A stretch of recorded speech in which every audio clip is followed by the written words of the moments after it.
All right, good morning, everybody, and welcome to our Master of Analytics application prep webinar.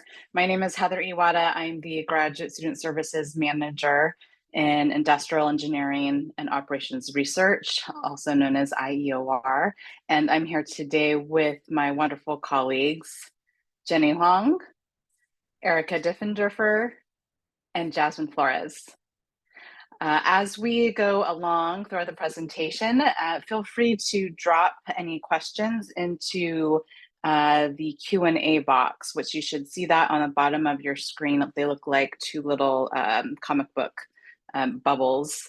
So go ahead and drop your questions there. We will have some time at the end to also answer some questions live that might be a more appropriate setting to go ahead and answer questions. We also welcome advising appointments via email, which we'll share that email at the end of the presentation as well. In case you have really specific questions to your situation that might be best suited to meet with one of our advisors. All right, I will go ahead and get rolling.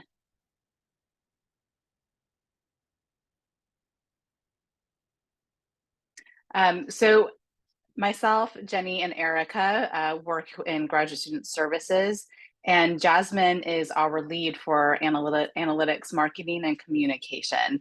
And you might see her also at some recruiting events, both in person and virtual. So thank you all for being here and helping out with the workshop today. Okay, so some important dates to take note of. This is the application for fall 2024 entry. The application opened about a month ago or so, and our application deadline is January 8th, 2024. Please note the specific time. However, it is at 8:59 p.m. Pacific time. The application will shut off at 9 o'clock Pacific time. So if you are located in other parts of the world or in the United States in different time zones, please keep that in mind. And for fall 2024, instruction begins the end of August 2024. The link is here if in case you want to go ahead and copy and paste that to take a look at the application if you haven't started one already.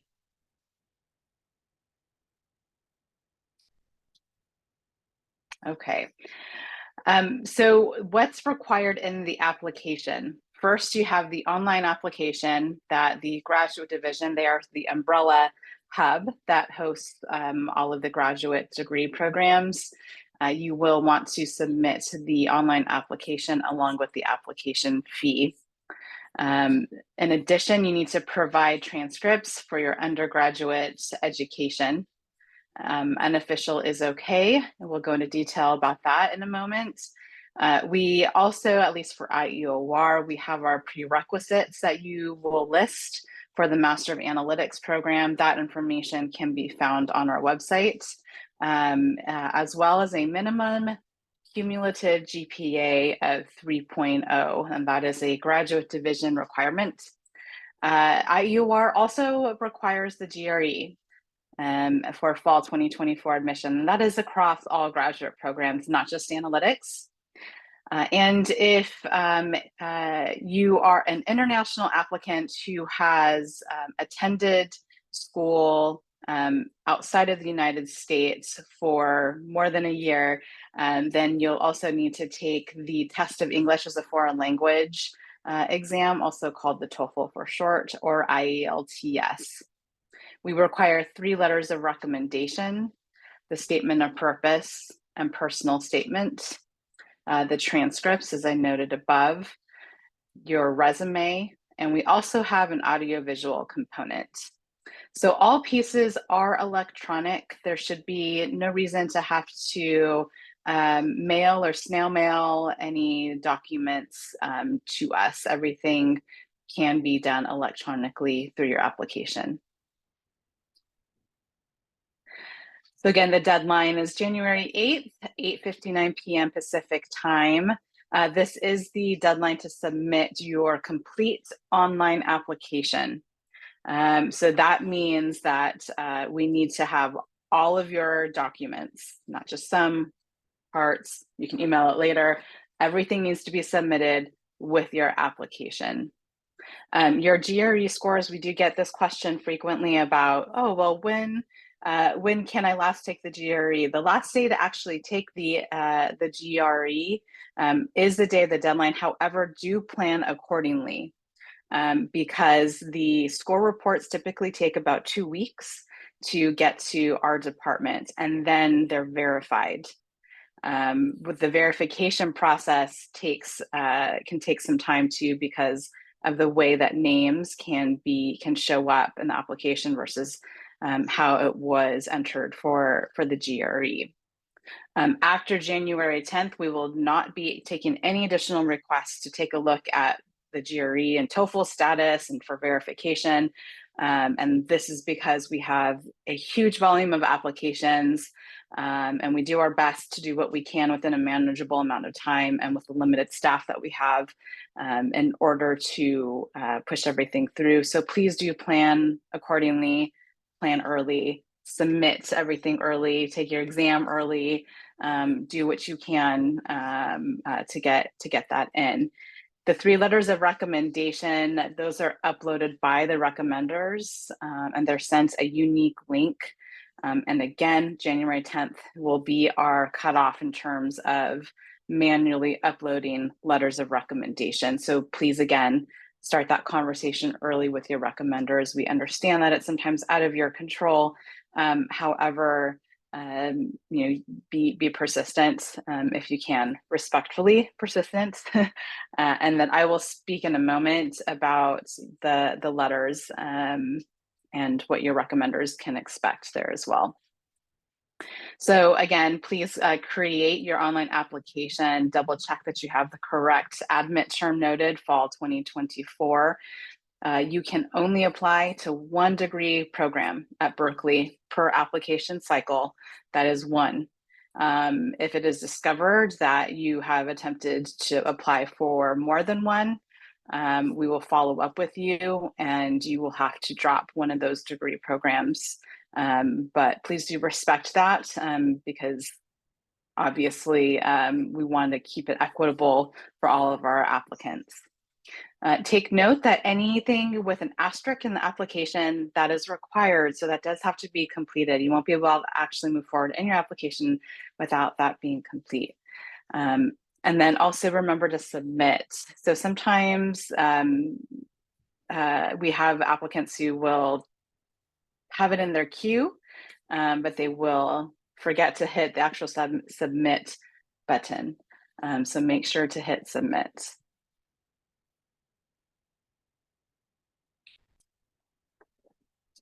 So the program that you're going to select is the Master of Analytics, and you'll see it noted. This is a screenshot from the current application, and you'll see it noted as you see in front of the screen. So the graduate division, UC Berkeley as a whole, requires a bachelor's degree from an accredited institution or recognized equivalent for their undergraduate degree.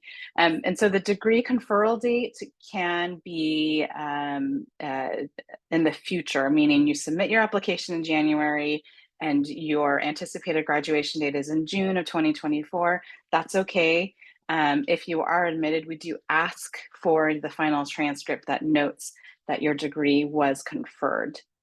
In addition, if you've taken any additional education beyond your bachelor's degree, please do also upload those transcripts. If you took any schools at a community college, and you'll see it noted in your transcript for in most cases, please make sure that those community college transcripts are also uploaded. It's not an automatic review for graduate division. They need to see that separate transcript. And these are all required, again, for the application. Don't mail them. We won't be uploading those into the applications manually. And then, of course, after our deadline, we won't be uploading anything else electronically either. So just a tip again here, take a look at your transcript. If there's other institutions listed, make sure that those transcripts are uploaded. So unofficial transcripts are okay, they're fine, but official transcripts are definitely preferred, because if you are recommended for admission, then that way it's a lot faster for the graduate division and graduate admissions to do their final review without having to go back and forth asking for additional documentation.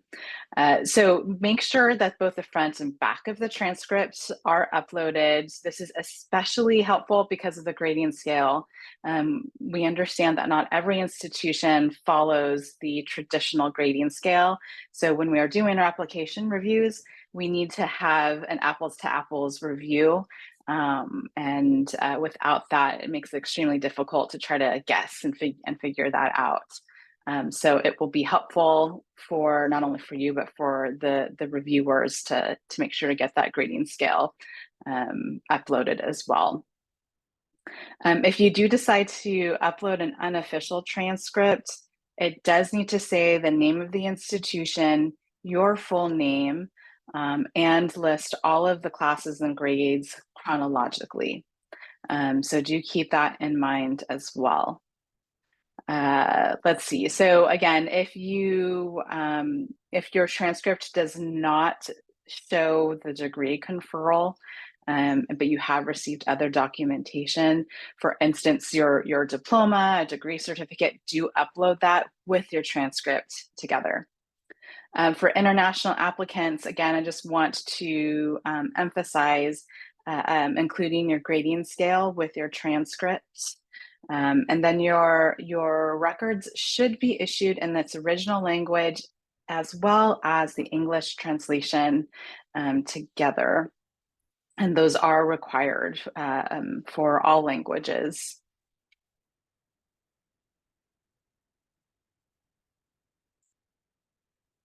So here is an example here of the grading scales or a transcript legend. This is what is on UC Berkeley's transcript. So something that looks similar to this.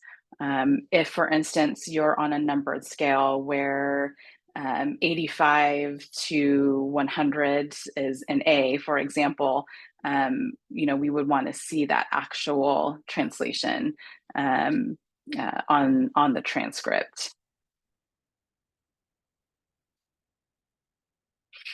So for the GPA, the minimum that is required is the equivalent of a 3.0 on a 4.0 scale. And then make sure that in your application that you enter the GPA that is listed in your transcript. So for example, the last term, they might have your term GPA and your cumulative GPA. Make sure that that cumulative GPA matches what you enter in your application. And international students, you do not need to convert it to a 4.0. Again, we're looking at apples to apples, so you go ahead and list it as it is in your transcript. So prerequisites for analytics. All of this is also on our website in more detail. So go ahead and feel free to read up on that. But we do require a class in linear algebra, probability, and statistics. And it's not required to have a computer programming language. However, it's very strongly recommended to have that class. Many times we do get the question of, can I provide documentation for these prerequisites that are taken outside of a four-year institution? You can, however, it is again preferred that they are completed at an accredited four-year institution. But life circumstances are different for folks, so you can upload the certificates, but again, accredited institution prerequisite coursework is preferred. And I'm sorry, you do not need to upload the documentation for any other certifications for that, but you can take note of it if you'd like to in your essays or in your resume. The GRE is required for IUOR. We don't take any other alternatives. It is the GRE only. There is not a minimum score that is required. And again, all of the information listed below here is available on our website. It's very thorough in terms of the timeline to complete your GRE, if you've taken it in the past, what that expiration date is as well. If you are, however, a UC Berkeley current undergraduate or alumni who earned their degree at Berkeley with a 3.5 or higher GPA, you do not need to submit GRE scores. That is waived. Revisiting the TOEFL or IELTS for our international applicants, you can go ahead and take a look at this link here at the first bullet point. That is with undergraduate admissions, and they go through different eligibility to be exempt from the TOEFL. We've seen this institution code pop up quite a bit, so make sure that that is attached when you do complete your exam. The minimum, however, for the TOEFL is a 90, and the minimum for the IELTS is a 7 on a 9-point scale. Also take note that they do expire, so take a look at your exam score and make sure that they are within the limit. I'll take my little cursor here that IELTS is within the last 2 years, and TOEFL is also the last 2 years. And additionally, here at the bottom, if you're not quite sure about your eligibility after you read this link here at the top, you can go ahead and email grad admissions and inquire. So the GRE and TOEFL score matching is a bit tricky. And let me go ahead and give you a quick tip to that. You want to ensure that your name that you registered for the GRE and TOEFL or IELTS matches what you put on the application. If it is off in one way or another, I've seen in the past where the first name and the last name are interchanged with each other, or it's missing an initial, or it's missing a letter. If it's off by one item, the system won't match it. It has to be manually verified. And again, you can email gradadam@berkeley.edu to inquire about that and see if they're able to verify it. But do make sure to double check the names that they match with each other. So once your application is submitted, you can check the status. It is a self-managed application platform, which is great. So you can go ahead and take a look and see the status of if your letter was uploaded, if the GRE and TOEFL have been verified, if they've been received. But again, give it some time. It might take two weeks or so for it to actually reach us and for the system to verify it. Okay.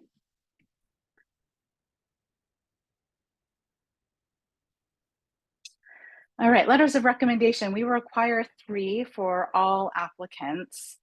And we strongly prefer and recommend that these 3 letters come from a professional source. So, maybe a current or previous supervisor, any faculty with whom you may have gotten to know during your undergrad.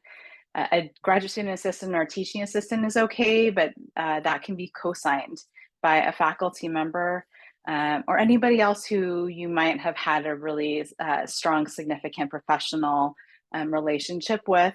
Do avoid letters from your peers, including family. Just a quick example.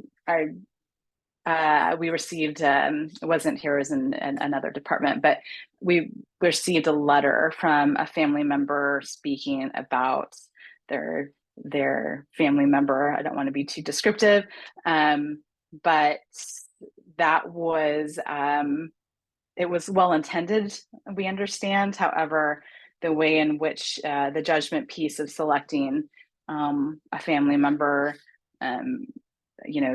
that was put into question. So use professional sources, and ensure that these letter writers are able to really provide solid, strong letters of recs for you, because this is their way of basically validating what you share in your application about yourself.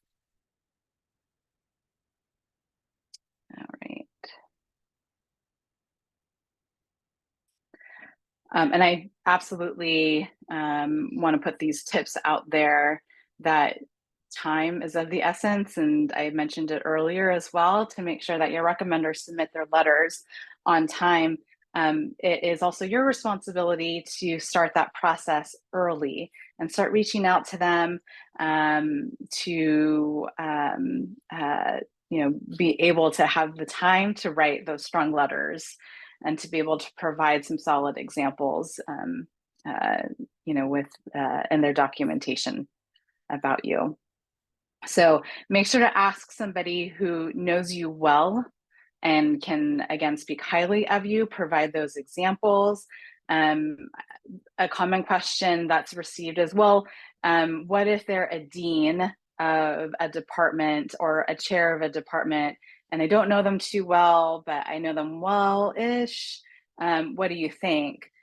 My question usually is there somebody else who may not have that title of dean or chair, but knows you better, who would be able to provide more substance in the letter? And if the answer is yes, then my recommendation is go with the person who gives you more substance in the letter versus the title itself, because we want to learn more about you from the perspective of somebody else.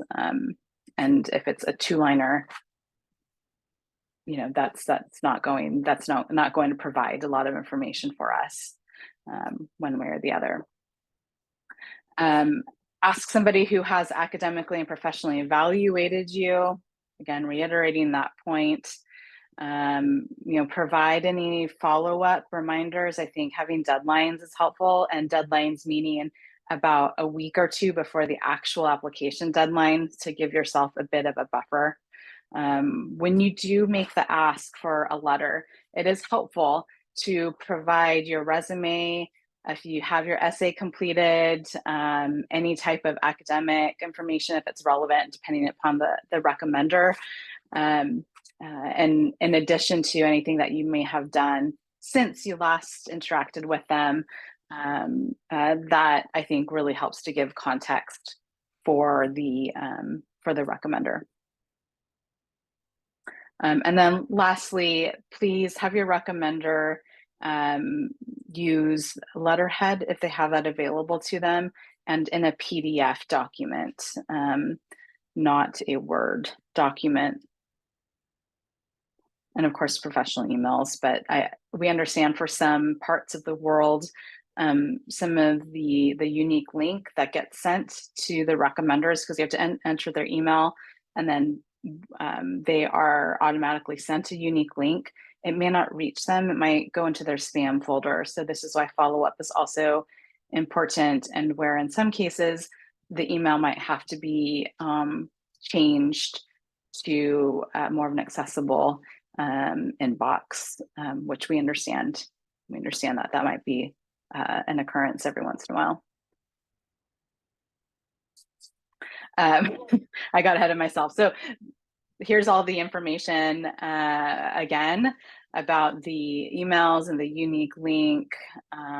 So plan early, make sure to, again, provide them an earlier deadline than the actual application deadline. If you can, I understand that sometimes over the holidays, and that can be challenging. So, whatever you can do to make their role a little bit easier, I think would be helpful.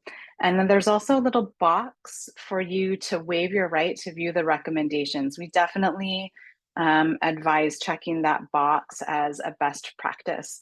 If it's not, it might be viewed as, oh, well, they had some type of influence, they being the applicant has had some type of influence with the letter, and might have, made some edits themselves. So again, check that waive your right to view box. Double check that the email information for your recommender is correct. Double check, triple check, because once you do submit, you're not able to go back in and edit that part of your application.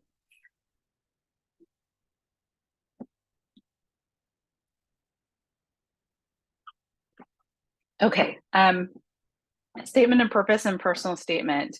The nitty gritty, the most probably substantive part that you're having to do or to get ready to do that. First and foremost, the personal statement is different from the statement of purpose. So make sure that they are not the same essay that you're uploading. That is very clearly obvious when reviewers are going through, and that there isn't a distinction between the two. So to clarify, the statement of purpose is your academic statement. And this should convey why you're interested in the program, what you'll contribute, what you plan to do after. Okay, so statement of purpose is more of your academic statement. Your personal history statement tells us more about you as a person. So the statement of purpose is, again, your academic statement. You're talking a little bit more about, it's almost like resume-ish, but you're able to expand and fill in between the bullet points, so to speak. And then your personal statement, this is where we get the opportunity to get to know you as a person. What's your story? Literally, what's your story? Share any personal experiences that have influenced you to be on this path and to apply to IEOR. It's a lot to pack in to a very short essay, and we understand that that's challenging. However, we've seen very well done ones where they are concise and they are articulate. So make sure that you share the most important points to you concisely. And each essay should be about 500 to 1,000 well-selected words. So it really ends up equating to be about 1 to 2 single-space pages in 12-point Times New Roman font. So having fewer words that are to the point and brief and concise and articulate, much easier to read after going through many applications versus those that are 2 to 3 single space page long essays that are challenging to follow. Okay. So be conscious that the review team is reading many essays, as I stated again. So you want this to be very clear. And in order to get to this point is to proofread. And I think it's important that not only you proofread your essay, but others do. And think about this sort of as a letter of recommendation perspective, that you don't want to have necessarily, it's easy to ask family or friends to proofread your essays, but you might want to ask somebody who will give you some really honest, not afraid to hurt your feelings type of feedback about your essays. And if it's somebody who has a full-time role, then like a faculty member, they may not be able to have the bandwidth to do that. But if there are other folks who can help you with that, I definitely recommend it. Make sure that for your statement of purpose, that it includes any academic and or research experiences. So research is not required for the Master of Analytics degree, but if you do have it, you're welcome to share it. Any publications or presentations, again, not required to have any publications, but if you do, feel free to share presentations. Maybe perhaps you presented at a conference in front of your colleagues about a very specific topic that you're interested in exploring more in the Master of Analytics degree. That would be relevant. Internship or employment opportunities. I would not go back to high school level to talk about any type of internship or employment opportunities. If that was sort of a kicker in terms of getting things started for you, then I think you can briefly mention it, but I wouldn't spend a lot of time expanding it. You'll want to talk more about your college experience, and if you completed your college experience, professional experience as well, and expand more about that. You'll want to articulate your motivation and interests in the Master of Analytics program, including specific areas of research or specialization that you want to pursue and that you're looking for. Additional contributions to your program of study. So, letting us know how everything you just shared aligns with our program and how this can help you with your goals and your ambition. And noting along the way is if there are any IUR faculty with whom you'd like to work. What else about Berkeley? Why are you choosing this specific program here? We want to see that you've done some research about the program. The personal statement, this is really an opportunity for you to be able to share more of who you are. We want to know about your personal goals, not just, I want to be a data analyst at a startup company. I want to know more about why is that a personal goal of yours? Any type of ambitions that you might have, no matter how big or how small, but what are your main motivators to get this degree? Authenticity is so important in both of your essays. And I do want to touch very quickly on this point about AI tools, because this is a very hot topic right now, and we realize that this might be utilized in the application. So, helping to brainstorm to get you started is one thing. To lose that authenticity and who you are as a person is doing a disservice to yourself, because you are putting forward basically who you are on paper or electronically, in this case, to this program that might be helping you become more of an advanced professional now and down the line. Okay. And by basically, not sharing who you really are, whether it's uncomfortable to go there, or it's the use of AI tools, whatever that might be.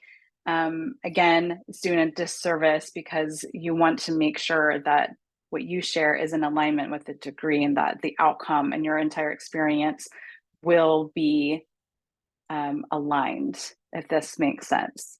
Okay, so authenticity is very, very important.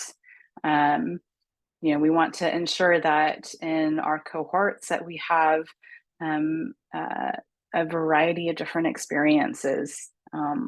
So we want to know what your experience has been like in your perspective.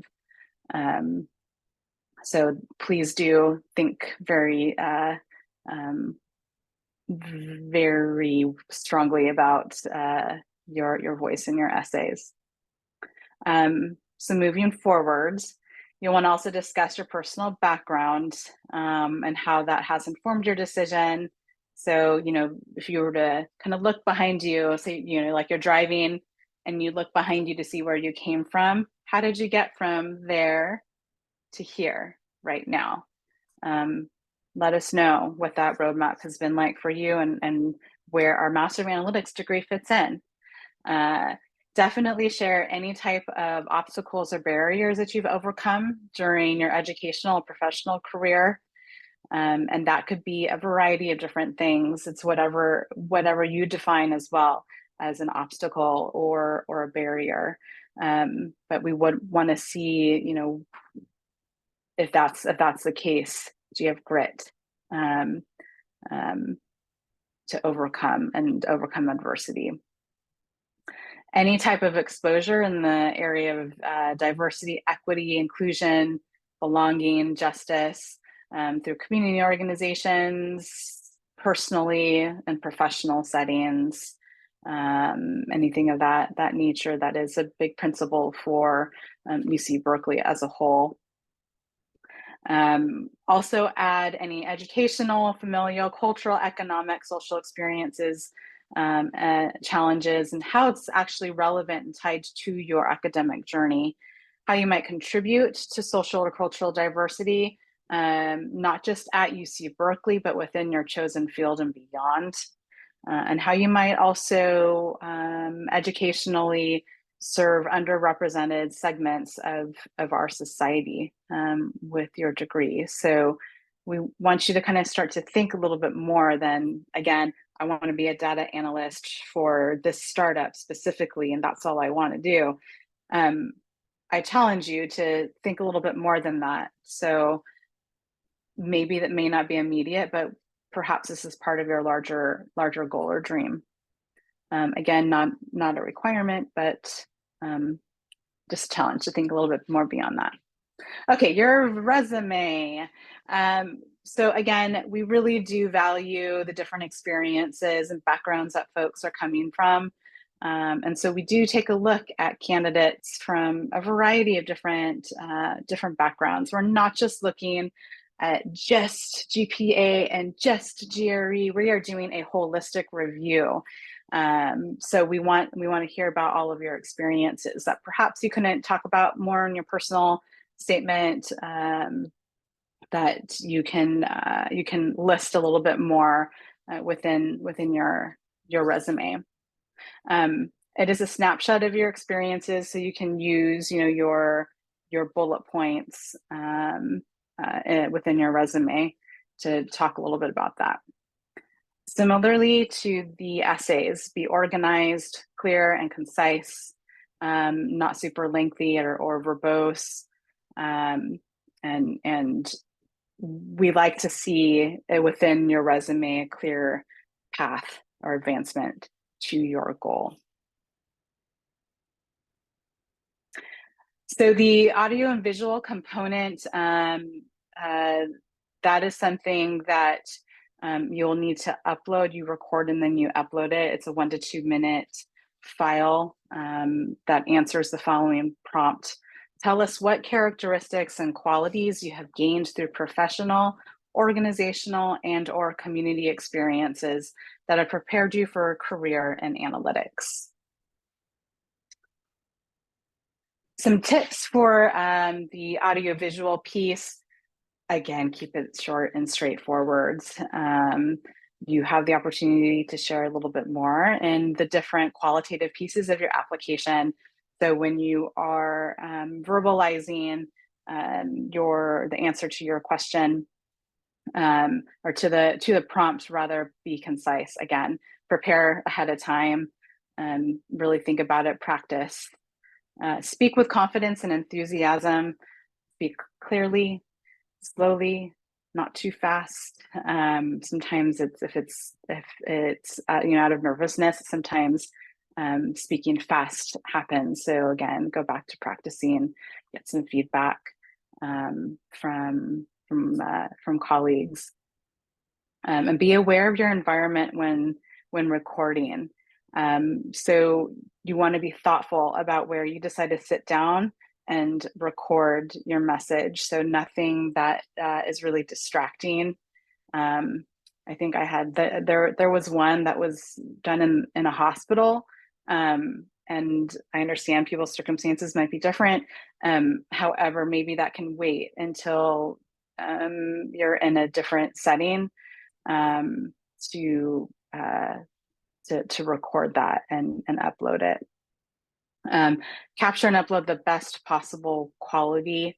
So this means that the quality of the video, try not to record with it on your lap, for example, as well. Again, practice, practice, practice, and don't wait last minute to upload. We had some cases in the past where the AV portion took longer to upload, and it was right at the deadline when these applicants decided to upload their AV. So again, plan ahead of time and don't wait until the last minute. And then lastly, again, I said it before and I'll say it again, be authentic, be yourself. We want to know who you are and who would potentially be a part of this cohort because we want it to be able to meet your expectations and hopefully exceed them as well. So be yourself, be yourself, be yourself. You owe it to yourself. Okay, and then we have the departmental grant application. It is optional, however, we do encourage everybody to give it a go and go ahead and apply. The scholarships are available on a merit and need basis, and if applicants are recommended for admission, then they are considered also for selection of the departmental grant. And you'll see the opportunity grant essay prompt there at the bottom. If, however, you do want to be considered, for this departmental grant, make sure that you do complete all the pieces.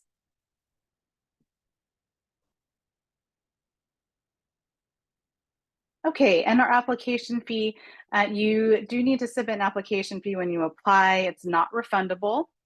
The application fee is $135 for domestic and $155 for international applicants. You can pay via credit card or debit. Oops, sorry about that.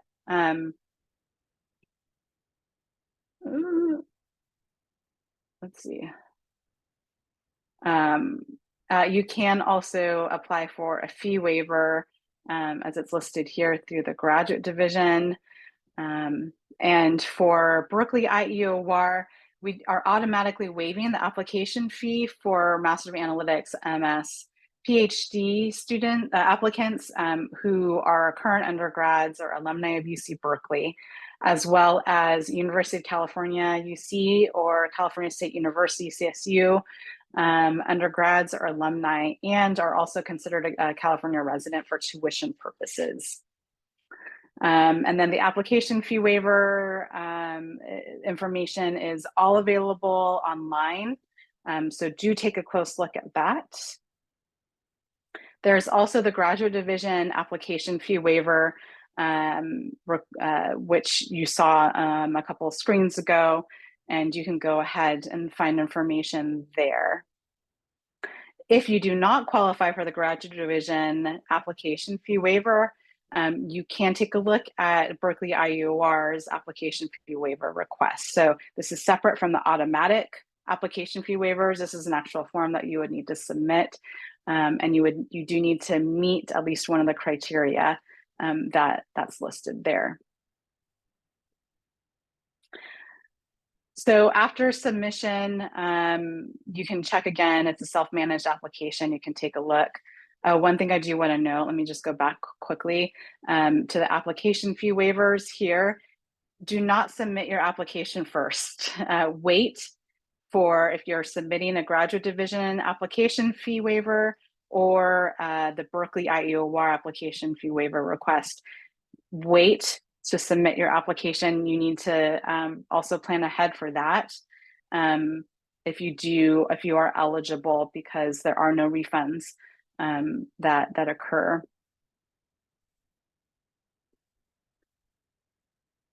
All right. We love meeting with applicants and having one-on-one advising appointments.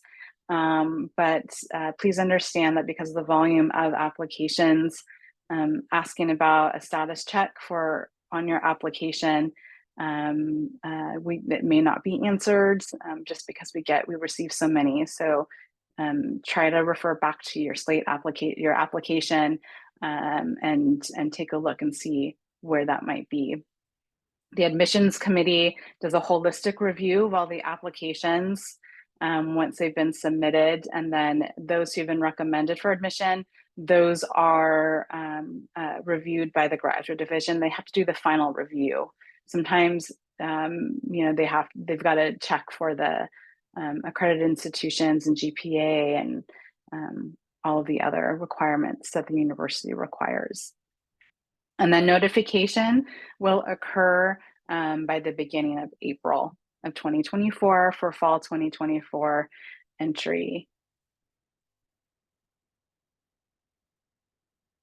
Okay, and we have some upcoming information sessions. You can find these listed on our website, analytics.berkeley.edu. And then also, feel free to follow us on various social media platforms. And if you have any additional questions, please email us at gradadmissions-iur@berkeley.edu. And then lastly, please take a picture of this URL for a quick, it's probably like a 3-minute feedback survey about today's presentation. We'd love to hear from you and make improvements for the future. And I see we have a ton of questions with about 11 minutes. So I'm gonna make this as concise and articulate as possible, but thanks for hanging in there with me. All right. Q&A. How do you go about applying if you're absent of only one of the prerequisites? I would actually advise emailing us to go over your situation and so we have an idea of the whole picture. And then we would be able to provide more of a direct answer for that.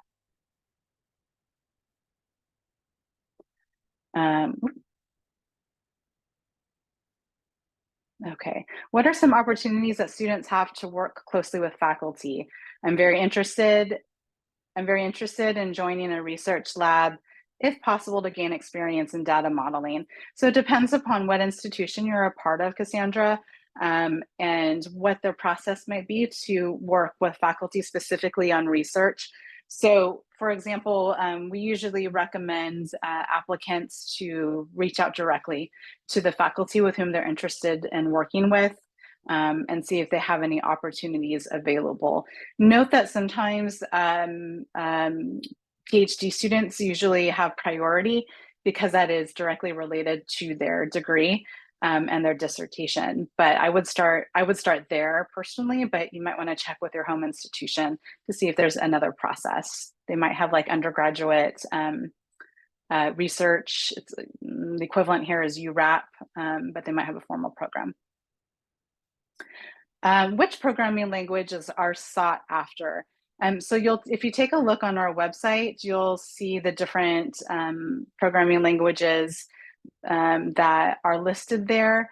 But really it is, if you have Python, R, SQL, anything like that is helpful for the program. We do have a Python boot camp that is optional right now for our analytics students in case you need to brush up on that. If you're missing a prerequisite, you're able to take it at Berkeley if accepted. So with this question, I recommend meeting with the advisors to talk about which prerequisite you might be missing. But we would expect the prerequisite to be completed before starting the degree. So it wouldn't be done at Berkeley. Just to give you some context, we receive 1,500 plus applications So to be competitive, you'll want to have majority of these, if not all, of your prerequisites completed. What is the average GRE score of the current class? So our ranges are between, I like to say range because the average applicants in my experience, get stuck on being at that exact number or higher. But I think having context and knowing the full range is helpful for applicants. And the GRE score ranges usually between 162 to 170. Those are typically competitive. How is work experience viewed in our application? 6+ years of experience as a software engineer, and it will add value to the application. Shruti, yes, so work experience is definitely a positive. This is a common question of what if I'm not coming straight from undergrad? What if I have professional experience first? We had our first cohort last year, and there were quite a few who actually worked professionally before starting our program.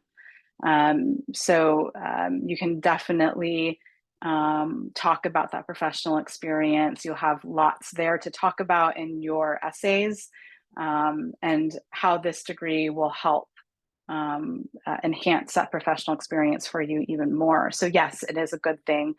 It's not required again for applicants who might be coming directly from undergrad, but it also is not a negative either. If I took the prerequisites during my bachelor's outside of the United States, do they still count? Or should I take them again at an accredited US institution? So as long as your bachelor's degree is coming from an accredited institution, period, internationally, United States, wherever, and it's equivalent to the prerequisites that we list on our website, that should be fine. You don't need to repeat them at an accredited US institution. Do you accept deferred entry if admitted? No, we do not do automatic deferrals. Deferrals are granted for those with truly exceptional circumstances, and I think we've only done maybe one because it was a truly exceptional circumstance. Regarding non-GPA courses mentioned before, such as an online study platform, can we mention them in our resume and personal statement as part of our education? Yes. Can we include them and upload the certificate and academic background section of the application platform? It's preferred not to, but that is your choice. Could you provide some information about the program support for student internships? Jasmine, do you want to take a minute to maybe talk a little bit about the student internship? Yes, absolutely.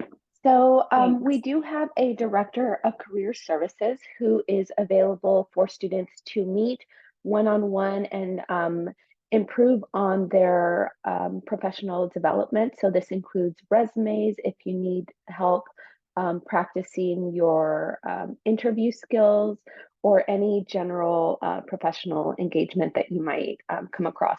In addition to that, this semester we have also launched a course dedicated to career services. So that means that students are automatically enrolled in this course, and it's a 1-hour course every Wednesday, so once a week, and it's really just about developing those skills. This will help in finding an internship and a long-term employment following the program. There's speakers coming, there's workshops, so it's an all-inclusive kind of a service that is offered to analytics students, and through this we assist in obtaining an internship. I can speak to the previous cohort, which was our first class, and say that 100% of those students were able to secure internships or full-time positions. Thanks, Jasmine. Okay, can an ex-professor write a letter? Would it be valid given he writes from his newer institution's emails? Of course. Yes. And I assume a former professor who is still a professor, but just at a different institution, if I'm understanding that question correctly. I'm a computer science graduate, and post that I did my MBA from a tier 1 B school in India. I have 4+ years of experience. How would this profile be viewed? I recommend making an appointment and having an advising appointment to talk about your specific situation. Let's see. Okay, we just shared information about career services. How competitive is this program and what is the acceptance rate? It is very competitive. We have thousands of applications for a cohort, anywhere between 100 to 150. So the acceptance rate is low.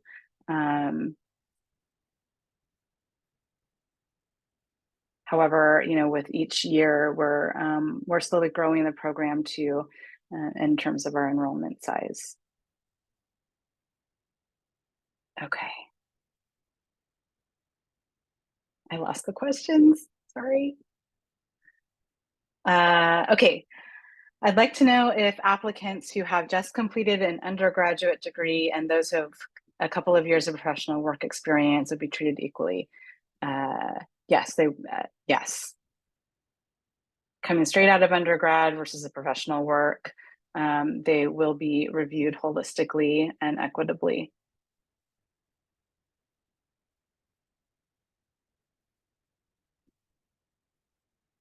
Sorry, I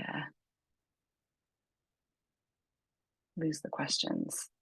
Is the departmental grant also available for international applicants? Yes.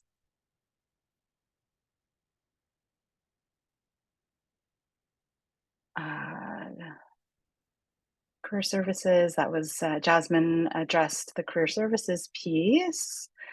Quick question about how much weight does the program provide to students who have an extra education in the form of a diploma in a relevant field? It could definitely be helpful. I think it depends upon how that integrates into your career goals and to the degree as a whole. But again, it's not required, but you can definitely share your what you would like to do with both of those degrees.